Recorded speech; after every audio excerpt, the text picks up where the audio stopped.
Bueno, buenos días a todos. Esta charla suele ser muy interesante porque yo la hago en general bastante interactiva cuando la doy para el pregrado como seminario. Es un tema muy extenso, pero que lo vamos a tratar de resumir en sus partes más importantes en una hora, no más de eso. La cirrosis representa un verdadero síndrome importante en la práctica clínica, muy muy importante, porque allí convergen un montón de patologías que casualmente terminan en cirrosis. Lo primero que uno tiene que plantearse es qué es una cirrosis. La cirrosis no es más que la cicatrización del hígado a punto de partida de septos que van del espacio porta a la vena o de la vena a la otra vena y van conformando lentamente con toda esa fibrosis lo que se conoce como un nódulo de regeneración. A veces esa fibrosis puede ser muy extensa, generando tabiques muy gruesos que realmente hacen que el hígado se vaya achicando en el tiempo y obviamente vaya entrando en insuficiencia hepática. El síndrome que genera esta cirrosis hepática por un trastorno de flujo se llama hipertensión portal. Y casualmente todas las complicaciones que hoy vamos a tratar están relacionadas con el desencadenamiento de una hipertensión portal. ¿Cuándo existe una verdadera hipertensión portal? La hipertensión portal existe cuando hay resistencia al flujo. Todo lo que genere un flujo hacia algo que se va estrechando en su calibre va a generar en el territorio por detrás de la obstrucción, va a generar hipertensión. Entonces es importante ver que presión es igual a resistencia por flujo. En la cirrosis hepática se juegan un montón de situaciones importantes en función de la resistencia intrahepática, que es el mecanismo inicial que lleva a la hipertensión portal, por el choque del flujo frente a una obstrucción, como son todos estos nódulos de regeneración, con la consecuente obstrucción sinusoidal y la falta de viabilidad del flujo hacia las venas suprahepáticas. Esto tiene una traducción desde el punto de vista microscópico. Para que se genere toda esta fibrosis desde el punto de vista sinusoidal, tiene que haber una fábrica de fibrosis, y la fábrica de fibrosis está en el espacio de Dice. El espacio de Dice no es más que un pequeño espacio muy finito entre el sinusoide y el hepatocito, donde hay unas células que se llaman células estrelladas o células de hito, que al estimularse por alguna noxa, como pasa con un hepatitis o pasa con el alcohol estimula estas células estrelladas y genera fibroblastos.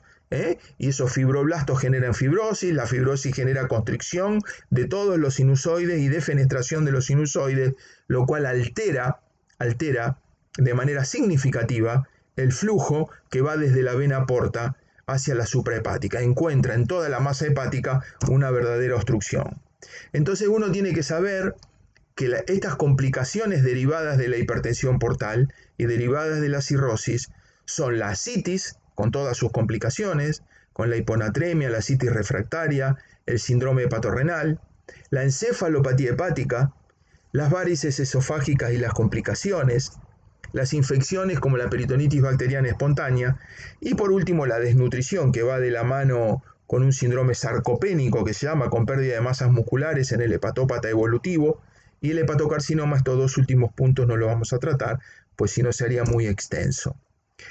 Lo primero que uno tiene que conocer cuando habla de cirrosis y de hipertensión portal es cómo es la vasculatura normal del hígado. Ustedes saben que el hígado se nutre por un doble flujo, un flujo arterial, que ahí lo tienen en rojo, y la vena porta, que ahí la tienen en azul.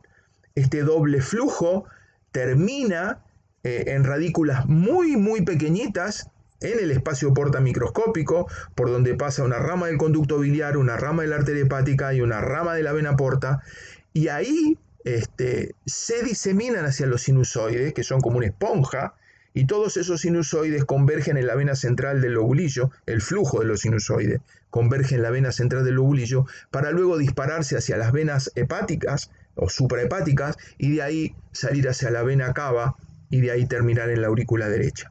Esa es un poco la vasculatura normal del hígado que uno tiene que conocer. En base al conocimiento de esa vasculatura hepática, uno puede clasificar a la hipertensión portal como prehepática, hepática y poshepática.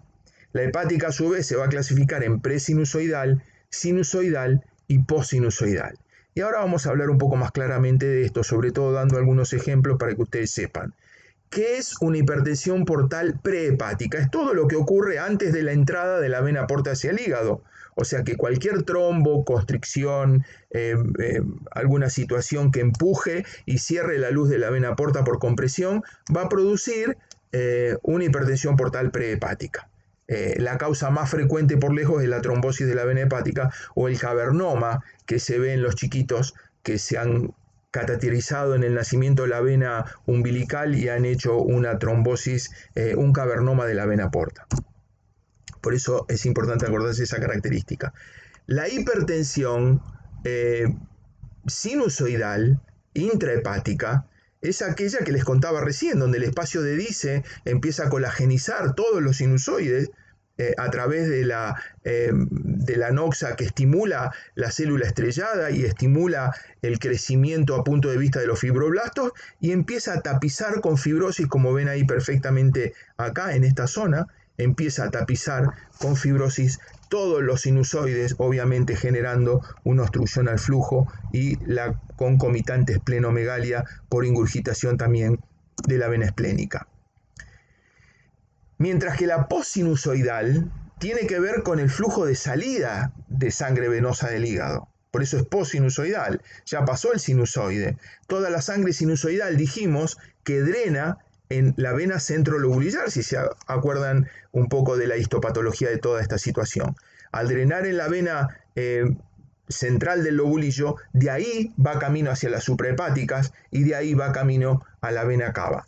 Todo lo que pase en la vena centrolobular o la fibrosis, o la fibrose, como hace el alcohol, como hace la esteatohepatitis no alcohólica, como hacen algunas drogas como la satioprina, que cierran, colagenizan la vena central del lobulillo, eso también va a dar una hipertensión portal y forma parte de lo que se conoce con el nombre de síndrome de Budd-Chiari. Síndrome de Budd-Chiari. Porque la enfermedad de Budd-Chiari es esta que ustedes ven acá. Ya es un trombo en la suprahepática. Es un trombo en la vena cava, por eso se llama enfermedad de Budd-Chiari. Todo lo que pase de la vena central del lobulillo para arriba, todas las causas que estenocen la vena central del lobulillo, se llama síndrome de Budd-Chiari. Y acá tienen un montón de ejemplos, yo no los voy a describir, ustedes después van a tener la charla grabada y lo van a poder ir mirando detenidamente, pero hay ejemplos que son muy interesantes. Por ejemplo, ¿cuáles son las causas de una hipertensión portal presinusoidal? No es prehepática, no es prehepática. La prehepática es la trombosis de la vena porta. La presinusoidal es todo lo que está en el espacio porta. Y hay un montón de noxas que dañan el espacio porta, como los granulomas, por ejemplo. El ejemplo paradigmático de esta situación es la sarcoidosis. El granuloma sarcoideo va y se mete en el espacio porta.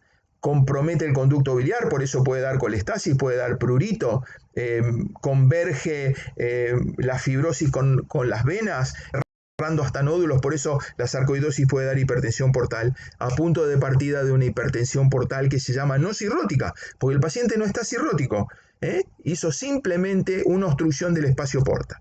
El esquistosoma, por ejemplo, la esquistosomiasis, que también genera un montón de fibrosis en el hígado, varices esofágica y un montón de lío. El paciente no está cirrótico, porque el parásito, el huevo del parásito, va al espacio porta y empieza a fibrosar a punto de partida del espacio porta. El sinusoide está indemne. Esos son dos ejemplos importantes. ¿Cómo es la fisiopatología de toda esta situación de la hipertensión portal que descompensa al paciente cirrótico?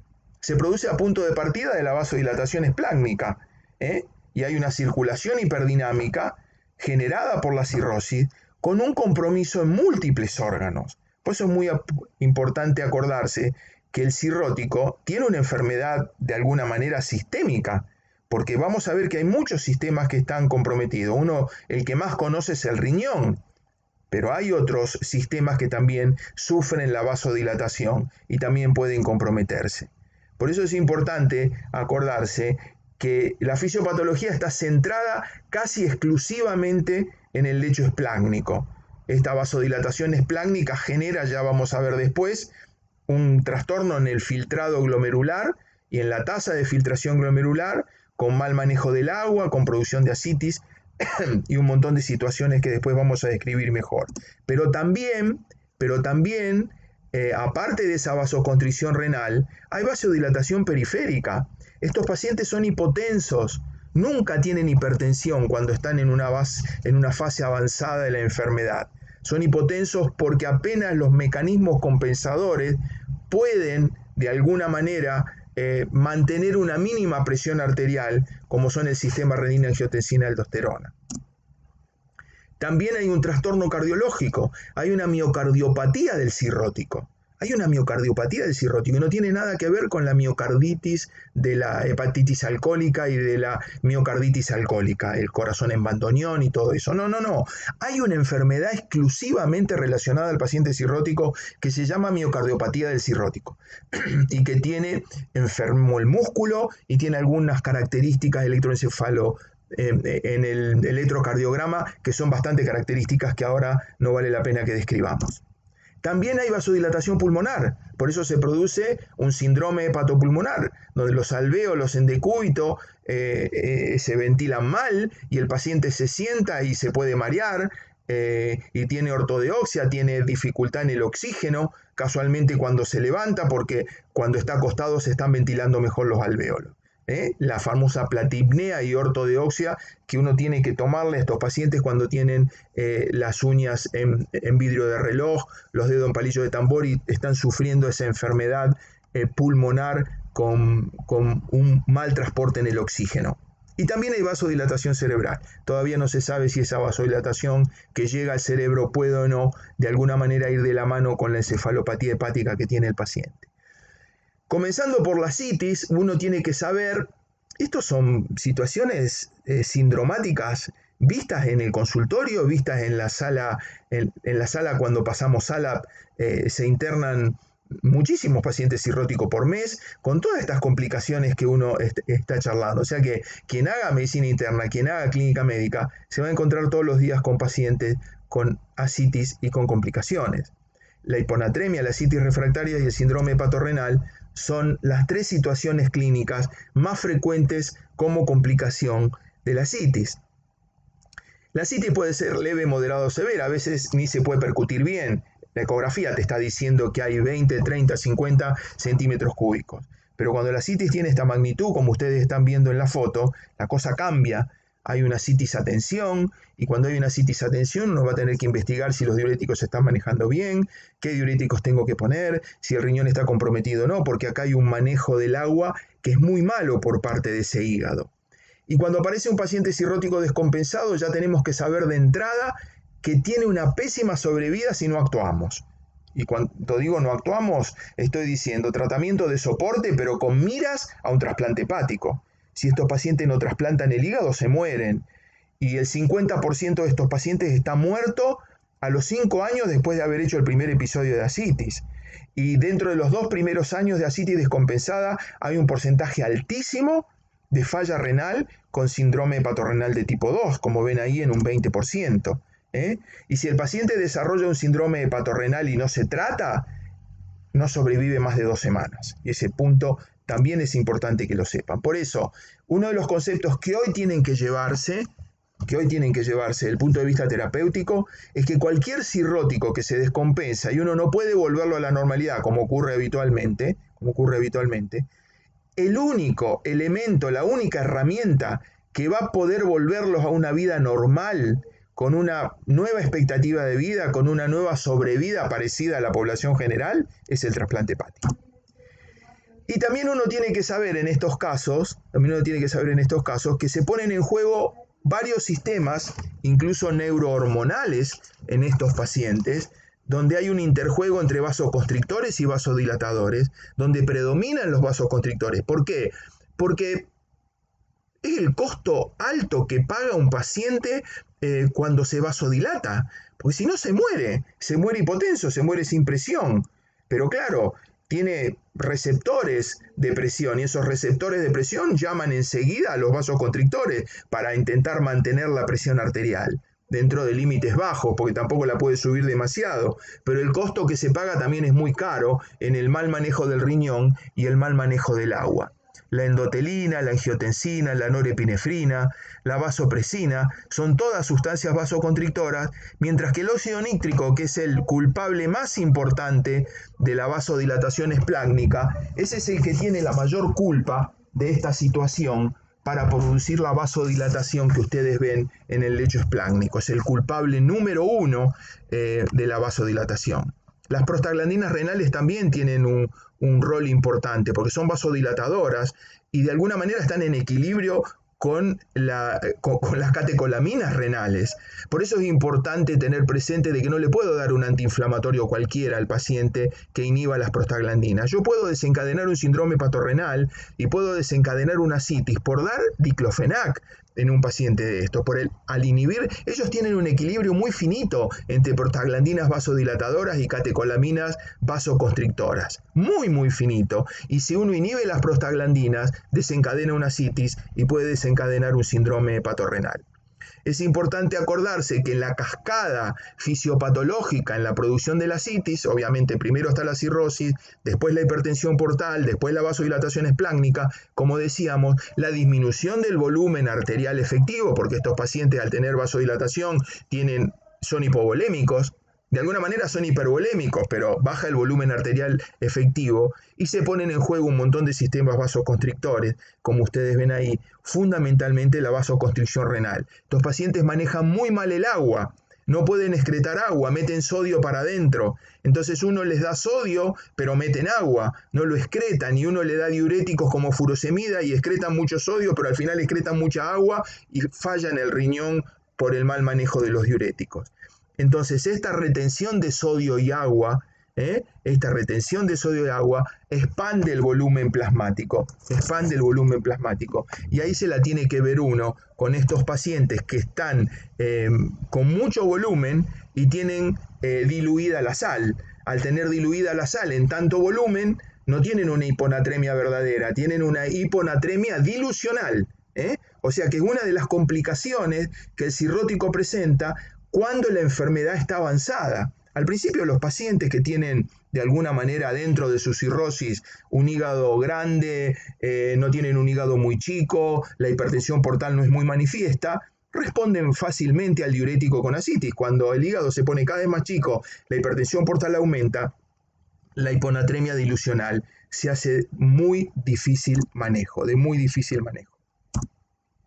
¿Cuáles son las complicaciones más frecuentes de la ascitis? Como les decía, la ascitis refractaria, la hiponatremia dilucional y el síndrome hepatorrenal.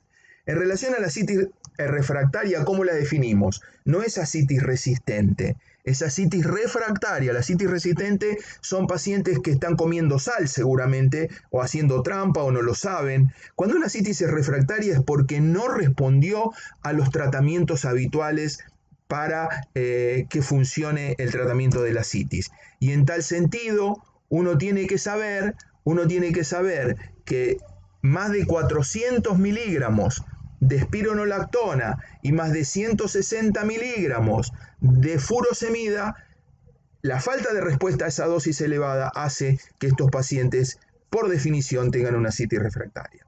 Y la prevalencia no es muy alta, pero 10%, que no es poco. Estos pacientes tienen un trastorno en la tasa de filtración glomerular, suelen tener mucho menos del 30%, sobre todo cuando se asocian a un síndrome hepatorrenal, y tienen un Child, si ustedes se acuerdan, entre Child A, B y C, nunca son Child A, porque el Child A no tiene ascitis, el B empieza a tener ascitis, y el C ya tiene un hígado chico, ya tiene fallo en el metabolismo de la bilirrubina, ya está ictérico. El Child C es el paciente que está más comprometido de todos. Por eso es importante acordarse que estos pacientes tienen un tratamiento específico, y son pacientes que, si bien tienen una indicación de trasplante, por ahí no califican para el trasplante. ¿Por qué no califican? Porque el MELD, que es el otro score que me va a llevar a mí, al paciente, al trasplante, hacen que estos pacientes muchas veces no tengan bilirrubina elevada, la tasa de protrombina no está tan mal, sin embargo tienen una falla hepatocirculatoria que hace que reproduzcan mucha ascitis. Entonces el MEL no va a superar 15, 16, y estos pacientes necesitan un MEL de más de 25 para trasplantarse. Entonces los tenemos en la sala, evacuándolos semanalmente, a veces cada 15 días, y en última instancia un TIPS podría ser la solución. ¿Qué pro y contras tiene todo esto?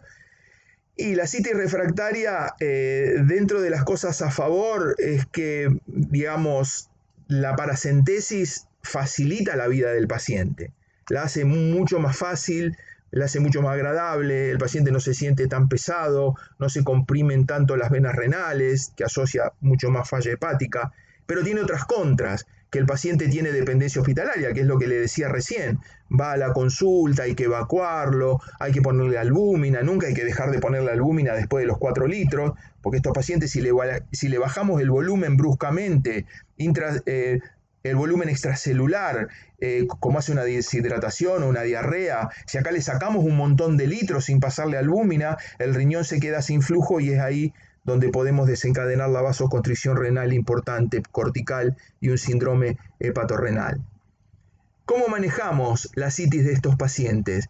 Hay que tener el concepto de que cuando yo veo por primera vez este paciente, así sea en el consultorio, el tipo viene caminando, siempre hay que hacerle una paracentesis diagnóstica, pues muchas veces no tienen síntomas de que incluso puedan tener una peritonitis bacteriana y estar infectados.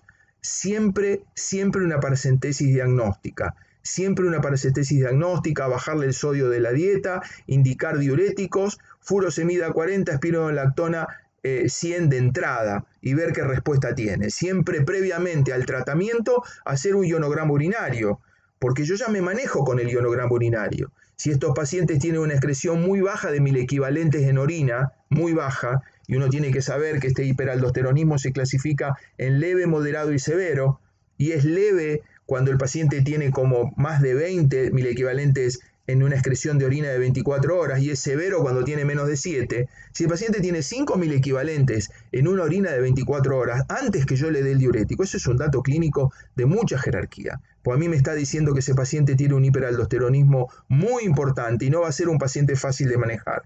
Y eso en general va de la mano con el grado de vasoconstricción cortical renal que los pacientes tienen. Si el paciente tiene respuesta al diurético, uno monitorea la función, hay que pesarlo, controlar en la balanza cuánto baja por día, y ahí nos quedamos relativamente tranquilos. Pero si es refractario a diuréticos, hay que empezar a hacer paracentesis, y este paciente hay que mirarlo muy rápido para trasplante hepático. Después está el que tiene intolerancia a los diuréticos. Entonces hay que empezar a manejar otro tipo de tratamientos que no vienen al caso ahora para hablar. El TIPS sí es importante, porque si yo fracaso, el TIPS no es curativo. El TIPS me va a manejar mejor la citis, pero el trasplante hay que hacerlo lo mismo. Y no es más que una prótesis transyugular que entra por la yugular, pasa dentro del hígado, como ven, termina en la porta, y es una comunicación portocava. Es similar a la anastomosis portocava que se hacía quirúrgicamente. Hay que tener mucho cuidado con la reserva funcional del hígado de estos pacientes.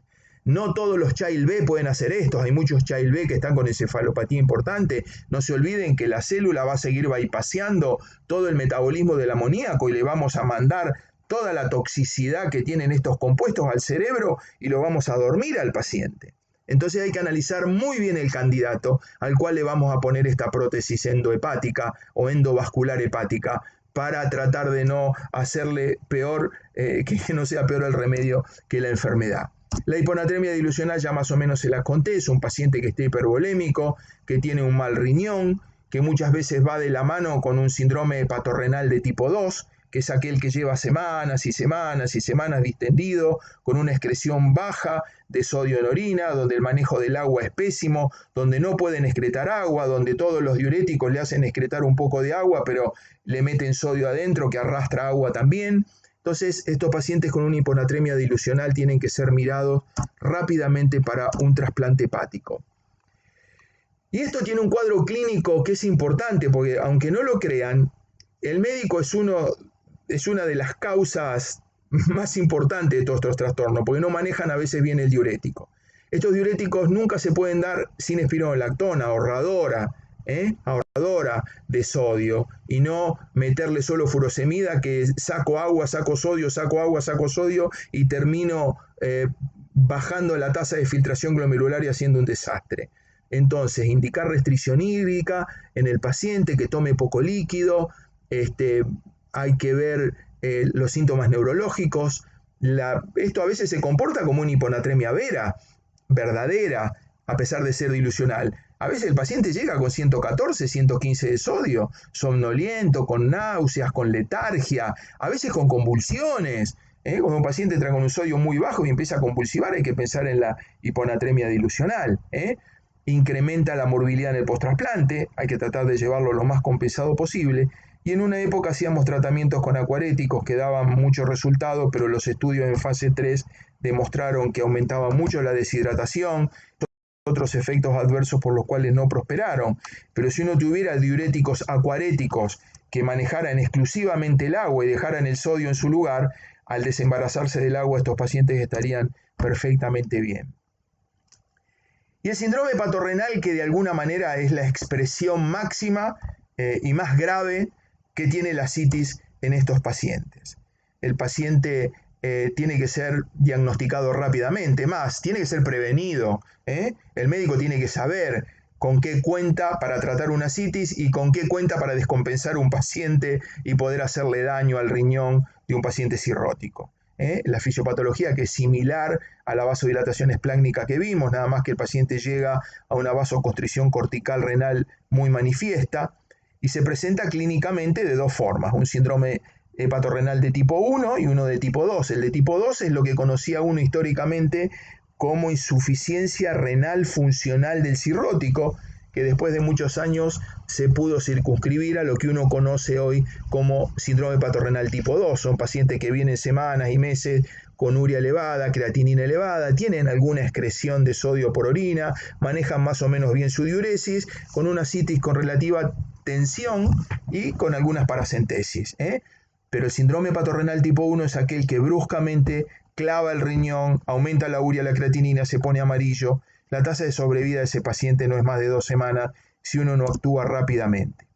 Y la idea que uno tiene es que estos pacientes están muy graves, porque nosotros pasamos sala con residentes y discutimos al pie de la cama del paciente, y muchos por ahí proponen un fallo renal en un paciente con poca ascitis o con abdomen poco distendido. Es raro. El síndrome hepatorrenal tiene que ir de la mano con una ascitis importante, porque para hacer un síndrome hepatorrenal tiene que haber un hiperaldosteronismo importante, y si hay un hiperaldosteronismo importante hay un muy mal manejo del agua. Estos pacientes se hinchan con ascitis, tienen 20, 30 litros de ascitis adentro de la panza, se ponen amarillos, están encefalopáticos, es un cuadro grave, premortem, si uno no actúa rápidamente. Por eso el síndrome hepatorrenal tipo 1 se ve en general en pacientes que están comprometidos desde el punto de vista sistémico.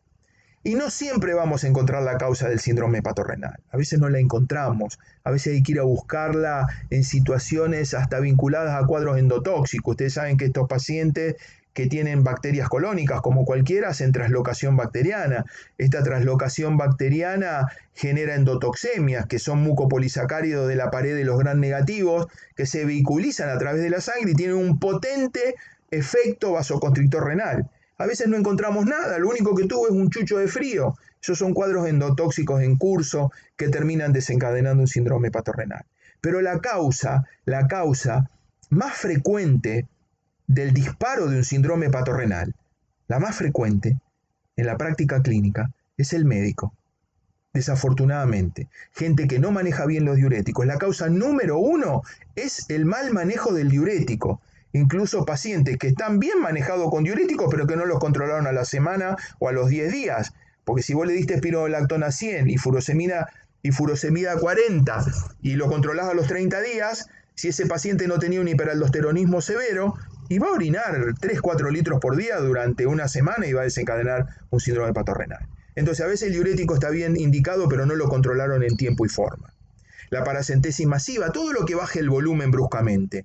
Una deshidratación, una enterocolitis, una paracentesis, una hemorragia digestiva, toda pérdida de volumen brusca en un paciente que viene equilibrado y compensado, con un cierto grado de vasoconstricción cortical, pero que tiene ese fino equilibrio entre prostaglandinas y catecolaminas. Yo le agrego un factor de baja tasa de filtración o de vasoconstricción renal y voy a desencadenar el síndrome. Murray Epstein, que fue un nefrólogo encumbrado y muy capo en Estados Unidos en la década del 60, mostró por primera vez cómo era el riñón de estos pacientes, para poner sobre el tapete la hipótesis esto más que una hipótesis, ya era una situación comprobada, de que estos pacientes no tenían una enfermedad renal orgánica, sino que tenían una enfermedad renal funcional. Fíjense en un renograma, en un paciente a la izquierda, en la foto A, donde el paciente hace un renograma y no tiene prácticamente visualización de la vasculatura cortical renal, en absoluto, porque tiene una vasoconstricción tan manifiesta en el síndrome hepatorrenal que esto es lo que está ocurriendo en esta situación. Acuérdense, Viviana, esperen un segundito.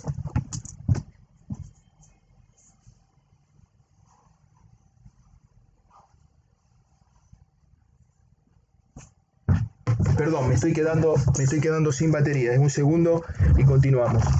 Un segundo.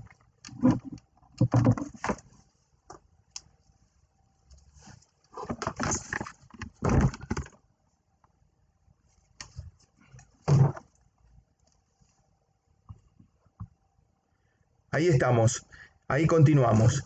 Entonces, les estaba diciendo de que... y fíjense como en el renograma del otro lado, hay un riñón que se llena total y absolutamente y se ve toda la vasculatura absolutamente normal, sin ningún tipo de problema. Eso es importante tenerlo en cuenta. ¿Cómo manejar a un paciente con síndrome hepatorrenal? Ese es otro dato muy importante. Hay que prevenirlo, hay que tratar de ver cómo damos el diurético, cómo son las drogas vasoconstrictoras que le vamos a dar. Hoy se sabe que se asocia una droga vasoconstrictora renal con una droga que aumente la tasa de filtración glomerular, que ahora vamos a ver. El TIPS, que también en algunas situaciones sirve como puente al trasplante, y procedimientos dialíticos que espero que no lleguen porque después enturbia mucho la evolución posterior al paciente, sobre todo si va a un trasplante hepático. Y el trasplante hepático, que es la herramienta más potente que tenemos en la práctica clínica.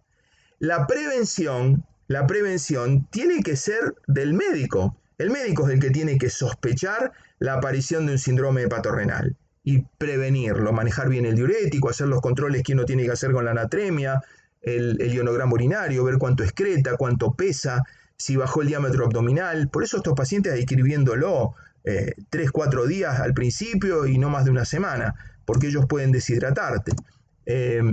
Hay que tratar la depresión de esos volúmenes, porque la diuresis extensa, los vómitos, la hemorragia digestiva, evitar las drogas nefrotóxicas, la gentamicina, la tobramicina, un montón de drogas generan vasoconstricción renal. Un montón de drogas, incluso el diclofenac, como les dije recién, o muchos antiinflamatorios que tienen esa dificultad que pegan justo en el equilibrio de catecolaminas y prostaglandinas renales. Reconocer y tratar las infecciones. Por eso el tratamiento que hay que hacerle a estos pacientes, es exclusivamente drogas vasoconstrictoras. Y acuérdense que si uno da drogas vasoconstrictoras, tiene que pensar en una droga como la terlipresina y no la vasopresina, que traía un montón de complicaciones, y la albúmina. Acuérdense, es muy importante ese tipo de tratamiento, sobre todo la albúmina, para generar un aumento de la tasa de filtración glomerular. El TIPS se usa solamente en algunas situaciones donde todo falla y yo tengo solamente ese elemento en la mano y puedo tener alguna ayuda. Pero el TIPS en estas oportunidades puede aumentar demasiado la encefalopatía hepática. Son pacientes muy enfermos con un hígado chico que tienen un mal manejo del amoníaco y pueden desencadenar una insuficiencia hepática con encefalopatía. El TIPS, ustedes saben que es esta prótesis que se coloca desde la yugular, entra por las suprahepáticas, pasa por el hígado, termina en la vena porta y ahí ven el TIPS colocado en la foto de la derecha normalmente. Acuérdense de que el TIPS trastorna la hemodinamia portal. La trastorna, pero de alguna manera soluciona las varices, descomprime las varices, baja la hipertensión portal, pero aumenta el shunt y la comunicación portosistémica, aumenta las presiones cardiopulmonares, suprime los sistemas neurohormonales. Por un lado mejora y por otro lado empeora. Así que lo ideal es no llegar a un TIPS en un síndrome hepatorrenal. Y por último, el trasplante hepático tienen que saber que es la única herramienta terapéutica capaz de solucionar definitivamente este problema. Entonces, como conclusiones, en esta parte, ¿no? Conclusiones de esta parte. En los pacientes con cirrosis, el desarrollo de una vasodilatación sistémica y esplácnica constituye un factor clave en la fisiopatología de la disfunción renal. Es muy importante tener presente ese concepto, muy importante. Es un factor clave. Los vasoconstrictores esplácnicos asociados a la infusión de albúmina constituyen la primera línea de tratamiento en pacientes con síndrome hepatorrenal. Las otras conclusiones: la terlipresina es el fármaco ideal porque produce una vasodilatación esplácnica sin demasiados eventos adversos, a pesar de que los tiene, pero no los tiene como los tenía la vasopresina, que era tan potente vasoconstrictor que terminaba produciendo un síndrome isquémico, a veces en la punta de los dedos, hasta en Angor y alguna vez enfermedad coronaria. Los tratamientos de soporte son los más eficaces y muchas veces en el marco de una falla hepática aguda. Y el trasplante es la única herramienta que va a aumentar la sobrevida de estos pacientes, porque al tener un hígado nuevo se terminan todos los trastornos neurohormonales que genera el óxido nítrico y un montón de liberación de sustancias vasoactivas y vasoconstrictoras. Dentro de las infecciones del cirrótico, me parece que la peritonitis bacteriana espontánea es la más importante que debemos abordar en estos casos y tiene que ver con estar atentos, porque hay dos tipos de peritonitis bacteriana: aquellos pacientes que vienen de la calle y aquellos pacientes que de alguna manera se infectan estando internados. Hasta la flora cambia del paciente que trae una peritonitis bacteriana de la calle al paciente que hace una peritonitis bacteriana estando internado. Lo que sí se sabe es que los pacientes con sangrado hemorrágico varicial son los pacientes que desarrollan más peritonitis bacteriana espontánea. Por eso, como norma, después de un sangrado varicial o después de una hemorragia digestiva cualquiera en el paciente cirrótico, automáticamente se pone antibiótico. Se pone una quinolona, ciprofloxacina, 500 cada 12, y se lo deja así bastantes días como profilaxis de una infección. Acuérdense que los cirróticos son pacientes inmunodeprimidos, que tienen depresión del sistema retículo endotelial, porque el sistema retículo es el filtro de un montón de toxinas, y estos pacientes, como verán, vieron ustedes en la foto de la cirrosis, los nódulos de regeneración con fibrosis constriñen todo el sistema retículo endotelial, la sangre no toma contacto, porque el sistema retículo son esas células de Kupffer que son como una comita, que están pegadas a la pared de la célula está tapada de fibrosis, no puede llegar ningún flujo de sangre al sistema retículo endotelial. La depresión de la inmunidad celular y la humoral son causas, tienen el quimiotactismo disminuido, la migración leucocitaria está alterada, tiene muy mala llegada a cualquier foco de los glóbulos blancos. Así que es muy importante eso, sumado a factores iatrogénicos y alteración de la flora entérica y de la barrera intestinal que aumenta la translocación bacteriana. Estos pacientes tienen mucho riesgo de infectarse y hay que estar muy atento. Y la translocación, que puede ser sistémica o que puede ser portal, va de la mano de ese déficit del sistema retículo endotelial, de la hipomotilidad, del sobrecrecimiento bacteriano en el colon. Muchas veces los alcoholistas, al tomar tanto alcohol, tienen lesión en la mucosa del intestino. Tiene el intestino lesionado y esa barrera mucosa que está rota aumenta la translocación bacteriana. Y otra trampa, así como en el síndrome hepatorrenal no podemos encontrar el factor causante, otra trampa que hacen estos pacientes es que muchas veces están distendidos o se distienden bruscamente y no tienen una sola manifestación clínica de la peritonitis bacteriana espontánea. La única manifestación que tienen es la distensión del abdomen. Por eso puse ninguna en amarillo. Por eso es de muy mala praxis no hacerle al paciente, retenerlo aunque venga en el consultorio. Y si tiene una distensión abdominal brusca de pocos días sin dolor, hacerle, antes de mandarlo a la casa, aunque sea dejarlo un día internado, y hacerle una paracentesis y ver si no tiene una peritonitis bacteriana. A veces la peritonitis bacteriana debuta con una citis a tensión. En pocos días el paciente se infla y ya empieza a agravar el riñón. No se olviden que la peritonitis bacteriana espontánea es una de las causas disparadoras del síndrome hepatorrenal. La sepsis y la infección es una causa disparadora. Y la peritonitis bacteriana es una de las más importantes.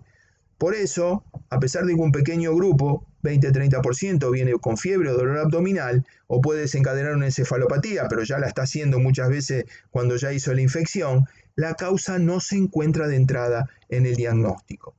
O sea que siempre realizar una paracentesis en estos pacientes. Y si encontramos más de 250 polimorfonucleares con un cultivo positivo, la llamamos peritonitis bacteriana espontánea. Pero si no hay cultivo positivo y existieron los 250 polimorfos, la llamamos neutrasitis, a diferencia de la bacterioasitis, que es solamente bacterias en ausencia de polimorfonucleares. Acuérdense de que la flora, los gérmenes más frecuentes son variados y históricamente la peritonitis bacteriana espontánea se producía por bacterias gram negativas, Escherichia coli, Pseudomonas, Klebsiella, etc. Pero ojo, las peritonitis bacterianas espontáneas que uno ve adentro del hospital y que son disparadas con el paciente internado, presentan otro espectro diferente de gérmenes. Hay muchos más gram positivos, muchos más anaerobios, muchos más estreptococos que antes no veíamos en las peritonitis bacterianas que venían de la calle. La peritonitis bacteriana espontánea, si no se trata, tiene una mortalidad bastante elevada que puede llegar al 30 o a veces más. Por eso es muy importante, ustedes de alguna manera, como en el síndrome hepatorrenal, internando al paciente, manejando bien los diuréticos, no olvidándose de que el paciente tiene que venir a la consulta ahí nomás, a los 3-4 días cuando lo vi con una citis de atención. Acá pasa lo mismo, Una paracentesis siempre tiene que hacerse, un tratamiento tiene que hacerse rápido, no usar antibióticos de tipo aminoglucósidos o antibióticos que tengan nefrotoxicidad, porque van a embromar el riñón del cirrótico, y sí usar cefalosporinas de segunda, tercera, ceftriaxona o incluso usar quinolonas. Otra parte importante de todo este disturbio es la encefalopatía hepática. Ustedes saben que la encefalopatía hepática es un síndrome neuropsiquiátrico complejo, reversible, que ocurre en un paciente que tiene una alteración de la función hepática, de la célula hepática, pero también de la circulación hepática. A veces el paciente tiene exclusivamente una falla circulatoria, tiene buen hígado, a veces es grande el hígado, tiene bastante celularidad, pero tiene mucho yunteo, tiene muchas comunicaciones intrahepáticas, y estos pacientes hacen encefalopatía con mucha facilidad y son malos pacientes porque no califican para el trasplante, porque tienen bastante buen hígado, porque no están ictéricos, porque la tasa de protrombina no está mal, y esos son las variables que uno utiliza para medir el score de MELD. Estos tipos a veces tienen 15 de MELD. Y bueno, hay que pedir vías alternativas, a veces no se la dan, tienen una mala calidad de vida, no se los puede dejar solo, pues son pacientes que se desorientan muy fácilmente. Entonces, hay una clasificación para encefalopatía hepática desde el punto de vista de cómo es la presentación clínica y después en la presentación clínica cuáles son los grados que esta encefalopatía tiene. Uno tiene que saber que puede haber una encefalopatía subclínica, donde el paciente ya tiene trastorno de la escritura, inversión de ritmo de sueño leve, muy leve, a veces ni se detecta, o a veces no tiene ninguna de esas alteraciones, y sin embargo tiene una encefalopatía hepática subclínica. Hoy hay test que se pueden hacer en la práctica clínica para saber si el paciente la tiene, porque hay que tener mucho cuidado cuando estos pacientes se los manda a manejar a viajes largos o alguna situación que puede desencadenar una encefalopatía clínica con todas sus variantes. Después está el paciente que tiene la alteración del estado progresivo de conciencia, que es característico de la encefalopatía hepática. Y acuérdense que esto es un síndrome neuropsiquiátrico, no es un síndrome neurológico. Ese es otro concepto importante que tienen que tener. Cada estadio o cada grado de encefalopatía hepática va de la mano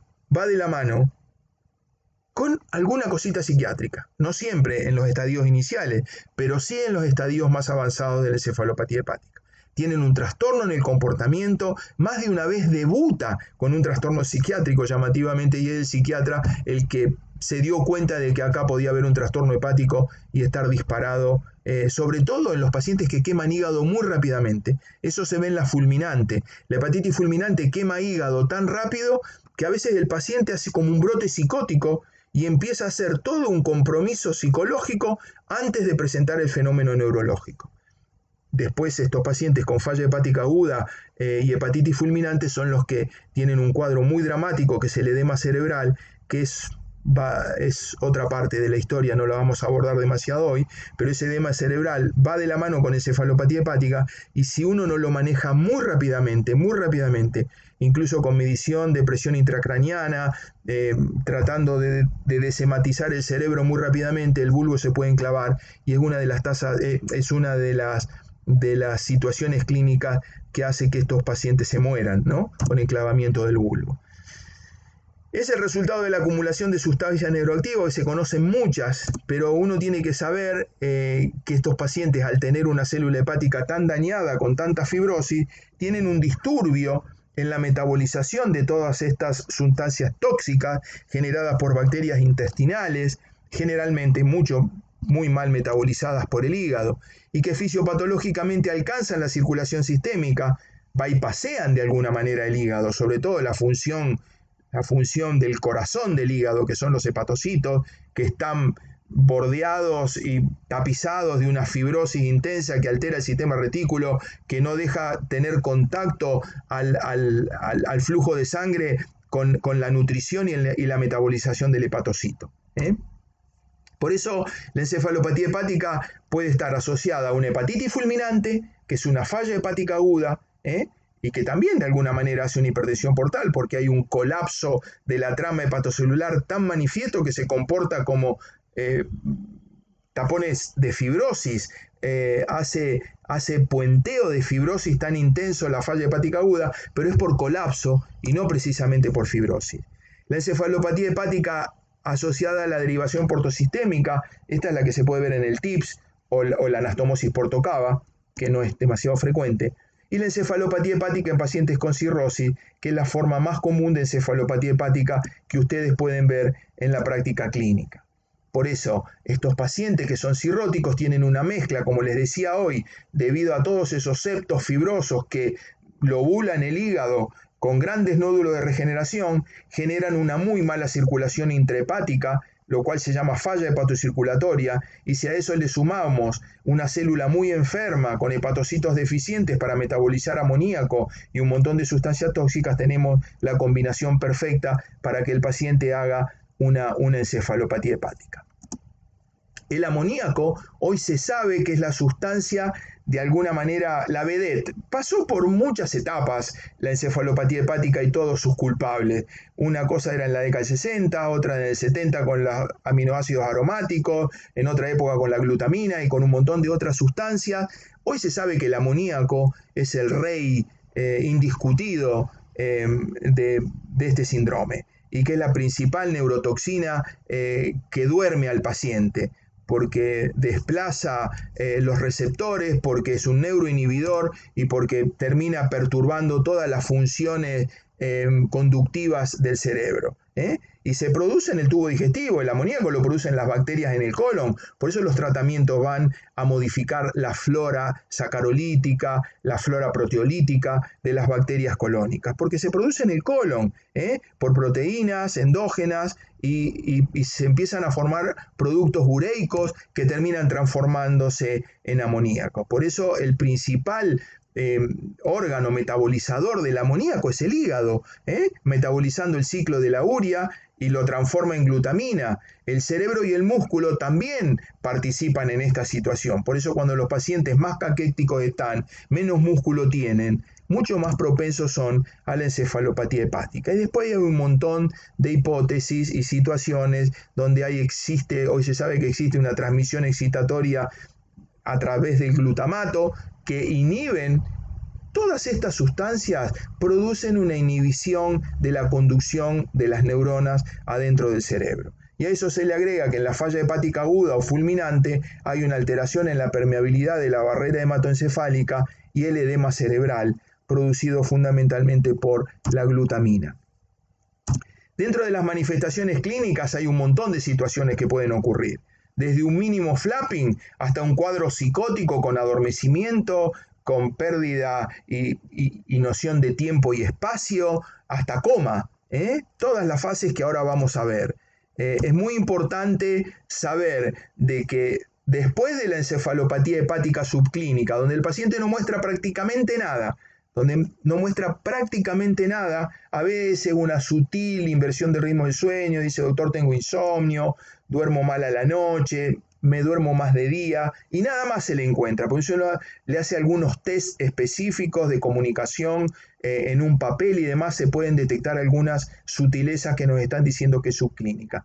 Después de esto viene el grado 1, ya el grado 1 es diferente. El paciente puede estar eufórico a veces, estar muy ansioso, pero uno ya va focalizando la atención. Lo vemos con los residentes cuando pasamos sala. Estamos interrogando a un paciente cirrótico que entró descompensado con ascitis y de pronto se lo ve mirar a la ventana y uno le pregunta, ¿me escuchó lo que le dije? ¿Cómo?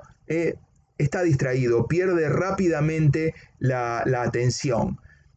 Bueno, y ni que hablar que la maniobra que uno tiene que hacerle a estos pacientes es el flapping. Ustedes saben que el flapping puede ser espontáneo o puede ser inducido. Y muchas veces no lo tiene espontáneo, pero si uno agarra todos los dedos de la mano y se los tira bien para atrás en hiperflexión y los suelta bruscamente, ahí desencadena el flapping, que es el aleteo característico que dice que este paciente está en falla hepática, ¿no?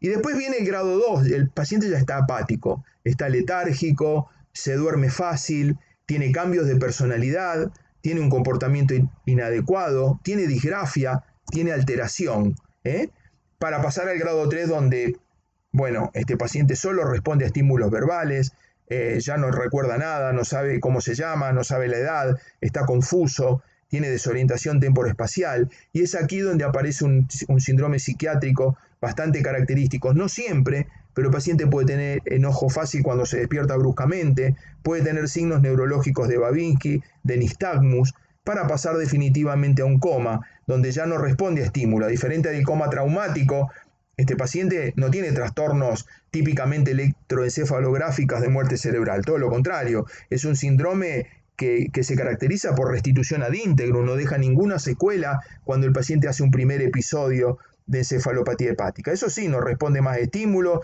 tiene hipertonía, tiene un Babinski positivo, tiene rigidez a veces de descerebración, pero no tiene una muerte cerebral.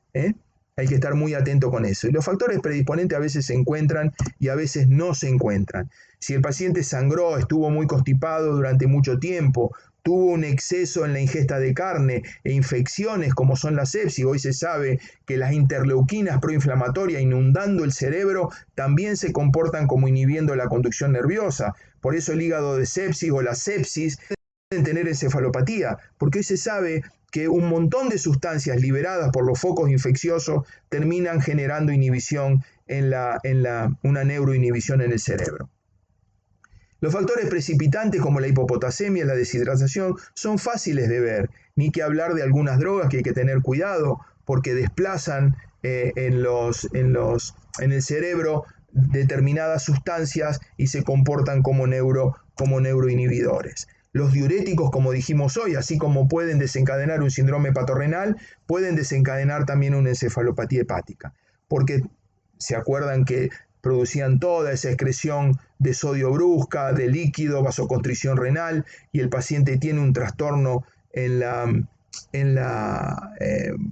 el colon, a donde empieza a liberar un montón de sustancias que van directamente al cerebro, sobre todo en los cuadros de deshidratación. El tratamiento, uno tiene que tratar el factor precipitante, pero hay medidas específicas dirigidas a disminuir los niveles de amonio. Para disminuir los niveles de amonio yo tengo que trabajar sobre la flora intestinal, buscar siempre el factor desencadenante, corregir la deshidratación, suspender los diuréticos, hidratar al paciente, hacer una endoscopía si bajó el hematocrito, porque a veces un sangrado sutil que no es de demasiada magnitud para hacer melena, en un paciente sangrando puede debutar con una encefalopatía hepática. O sea que una hemorragia digestiva tiene que ir a buscarse cuando solamente con un descenso del hematocrito. Es importante dar antibióticos si uno encontró un cuadro peritoneal. La peritonitis bacteriana y el sangrado gastrointestinal son dos disparadores de encefalopatía hepática y de síndrome hepatorenal. Acuérdenselo, y es muy importante dar antibióticos, y no solamente las infecciones peritoníticas, sino que la neumonía, la infección urinaria, la erisipela, etc.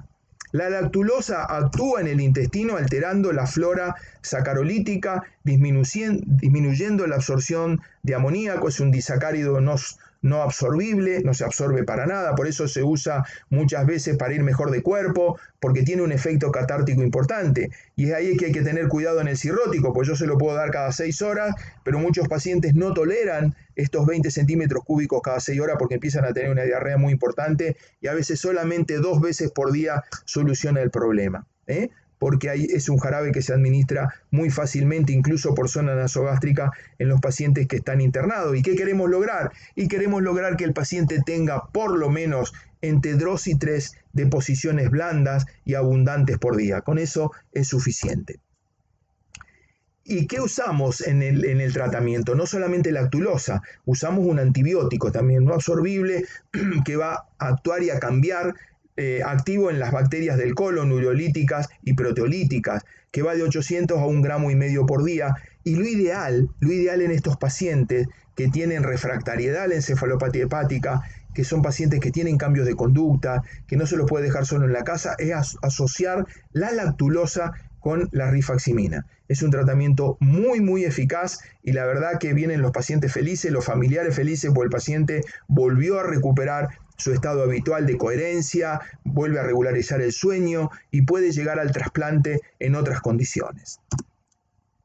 Las enemas a veces son útiles en los pacientes internados y estas enemas de lactulosa pueden, acidificando la luz intestinal, cambiar la flora bacteriana y tener alguna respuesta. La restricción proteica que se discutió durante tantos años, que sí, que no, que poca carne, que mucha carne, yo creo que sí se le puede dar un pedazo de carne un par de veces a la semana, pero cuidado con la ingesta proteica masiva de pacientes que comen carne de vaca todos los días. Si el paciente está en encefalopatía, uno tiene que hacer restricción completa de la proteína de la vaca, y después, que son las más amoniagénicas por otro lado, y después empezar a administrársela entre 1 y 2 veces por semana, dándole sobre todo pescado y vegetales. La soja es la que tiene la mayor concentración de proteínas vegetales y me parece una buena alternativa en estos pacientes, lo mismo que los lácteos, los huevos, etc.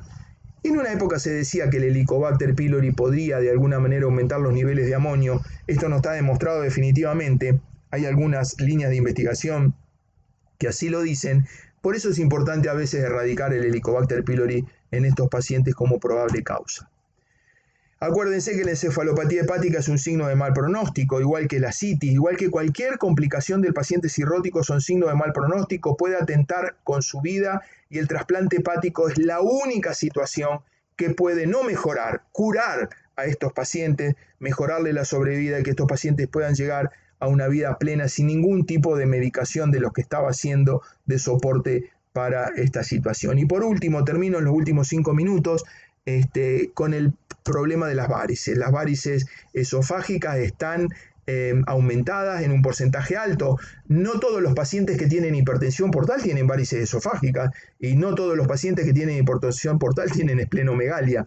Pero uno, así como le hace una paracentesis a un paciente para averiguar si no tiene una peritonitis bacteriana espontánea cuando desarrolló una citis, tengo la obligación de a todo paciente cirrótico hacerle una endoscopía, porque me puedo encontrar con tremendas varices esofágicas. Hay un paciente que puede vivir pleno un montón de años, incluso sin trasplante, por ser un chailá, pero no va de la mano con ausencia de varices esofágicas. Hoy con un tratamiento que se llama el bandeo de la varice, puedo solucionarle el problema y alargarle la vida al paciente, mientras que si hace un sangrado varicial en su casa, se puede morir en minutos si se le rompe una varice grande.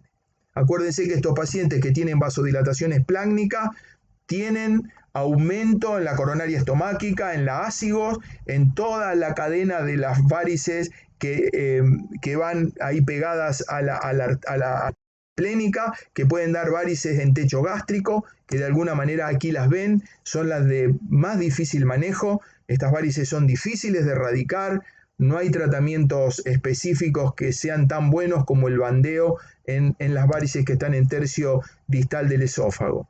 ¿Cómo es la historia natural? de estos pacientes, y miren, es más o menos como les contaba para la citis: aumento en la resistencia al flujo por hipertensión portal, dilatación de los vasos, dificultad, resistencia al flujo, aumento del flujo a través de las varices, incremento en la vasodilatación. El paciente tiende a hacer circulación colateral, y la circulación colateral la hace a punto de partida de la coronaria estomáquica y de todas esas ramas del eje esplenoportal. Hay incremento de factores angiogénicos con formación de nuevos vasos que no alcanzan a suplir el problema del flujo y terminan generando varices con crecimiento importante y con ruptura. Y la ruptura, acuérdense que va de la mano del diámetro de la varice. Cuanto más grande es la varice, más riesgo tiene el paciente de romperla. Por eso las varices grado 3, con esos red spots, esas manchitas rojas que les mostré hoy, son los que tienen más riesgo. ¿Cómo hago un enfoque terapéutico? Si el paciente no sangró nunca y tiene por lo menos varices grado 2, tengo que darle propanolol profiláctico, a una dosis que empiezo de 20 y 20 a la mañana y a la noche, y se la voy subiendo hasta que el paciente llegue a una frecuencia cardíaca de 60 o menor a 60 para saber que está bien beta bloqueado. Si hay un primer episodio hemorrágico, hago tratamiento endoscópico. Acuérdense que el tratamiento endoscópico es superior el bandeo a la esclerosis de varices. La esclerosis de varices era muy riesgosa, tenía mayor tasa de mortalidad, más complicaciones. El bandeo tiene muchas menos complicaciones. Fíjense que se ahorca la varice porque hace un vacío y ahorca, y esa escara se cae después y el paciente queda absolutamente sin varice. Acuérdense de que el bandeo o la colocación de bandas es muy superior a cualquier otra alternativa. Y por último, el tips: cuando el paciente fracasó por lo menos a dos intentos de esclerosis o de bandeo y volvió a sangrar en un tercer episodio, a ese paciente no hay que seguir insistiendo y ponerle directamente un tips, ponerle la prótesis, y estos pacientes muchas veces solucionan el problema porque tienen bastante buen hígado y lo que tenían era mucha hipertensión portal. Y a veces así andan bien y no necesitan trasplante. Si este sangrado varicial y la colocación de un tip va de la mano de ascitis resistente o de gran ascitis que necesita paracentesis o de encefalopatía hepática crónica, y bueno, el TIPS va a ser también un puente al trasplante que va a solucionar todo ese tipo de problemas. Y para la prevención del resangrado también está el propanolol, y es muy importante tenerlo en cuenta. Y por último, la última diapositiva que quería ponerles es que se acuerden que a veces algunas cirrosis hepática tienen un tratamiento específico para la cirrosis. Ustedes me preguntarán, ¿la cirrosis hepática puede regresar? ¿Se puede curar un paciente con cirrosis hepática? La respuesta es sí. Hay determinadas situaciones que hacen retroceder una fibrosis grado 4 a fibrosis grado 1 y el paciente salir de una lista de trasplante y no necesitar nunca más un trasplante. La cirrosis hepática puede regresar y hay un montón de situaciones donde puede regresar. Puede regresar bastante en la abstinencia por alcohol, si todavía la hepatitis alcohólica no hizo una gran fibrosis y no tiene un hígado muy chico. La enfermedad de Wilson con los quelantes del cobre resuelven absolutamente toda la fibrosis. Hay documentación de casos donde yo le saqué sangre a los pacientes y le saqué hierro en la hemocromatosis y la cirrosis regresó. El uso de oxicólico se usa en la fase de colangitis biliar primaria no cirrótica, así que no tendría demasiado sustento acá. Pero sí, por ejemplo, puedo hacer regresar intentos de colagenización de bandas y de septos y de nódulos de regeneración en la enfermedad, en la hepatitis autoinmune, dando inmunosupresión. Yo le hago hacer ejercicio a un paciente que tiene obesidad mórbida y que tiene una esteatohepatitis no alcohólica, y hoy se sabe que una reducción del 10% del peso, puede reducir 1 o 2 estadios de fibrosis en el hígado. Puedo hacer regresar la fibrosis en una esteatohepatitis no alcohólica. Y ni que hablar, donde hay mucho mayor documentación todavía, es la hepatitis crónica viral B y la hepatitis C. La hepatitis viral B con entecavir y tenofovir. Nosotros participamos en un trabajo donde hay 10 pacientes donde está documentado la desaparición de la cirrosis hepática de F1, de F4, F0. Y lo mismo pasa con el virus C. Hoy estamos viendo casos curados de hepatitis C controlados con FibroScan, donde se va viendo la desaparición de la fibrosis hepática, donde van bajando de fase 4 cirrótica a estadio 3, estadio 2 y estadio 1. Bueno, acá terminaría, el tema es grande y después podemos seguir charlando. Espero que hayan estado muy atentos y no se me hayan dormido. Miren cómo mira esa lechuza. Muchas gracias.